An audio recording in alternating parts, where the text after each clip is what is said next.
How do you deal with waiting? With discomfort or with patience? Hello, I'm Judith Davis.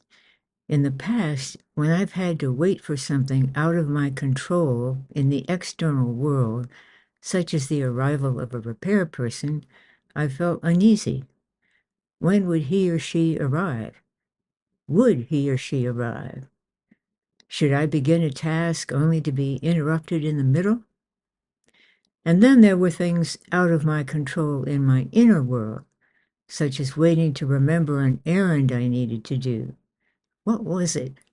I'd feel impatient. I couldn't get in the car and go until I remembered what it was. These are small things, but they create discomfort and thus add to our stress level. While you're waiting for the resolution of these sorts of dilemmas, how do you spend that time? Fretting? Or are you able to calmly go through your day while waiting for the resolution of the dilemma? In the case of the external world, the dilemma is a complex stimulus. It can be resolved if the usual habit of fretting is blocked by your inner guide, thus providing an opening for a better response, namely, going about your day. In the case of dilemmas of the internal world, such as being unable to remember an errand, the complex stimulus, you won't remember, is often actually created by one's inner guide. It may block the memory to create that complex stimulus in order to unlock a locked-in habit pattern so that it can be replaced by a better solution. In this case, the inner guide has two tasks. It creates the complex stimulus and blocks the old locked-in response. Because I have an inner guide, I can wait patiently during these times and just go about my day.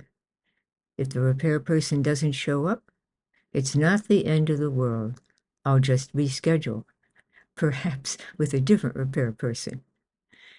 If I can't remember my errand, I'll know that my inner guide will allow it to come into awareness at the right time. What do I mean by the right time? When my inner guide has judged that I've been left in suspense long enough for a locked-in habit pattern to become unlocked, so that the mental apparatus can choose a new, better solution. But don't these switches require only a nanosecond? Yes, but the inner guide wants to change multiple locked-in habit patterns, and it takes time for those occasions to arise. The inner guide will end the block either when that task has been fulfilled or when I need to know.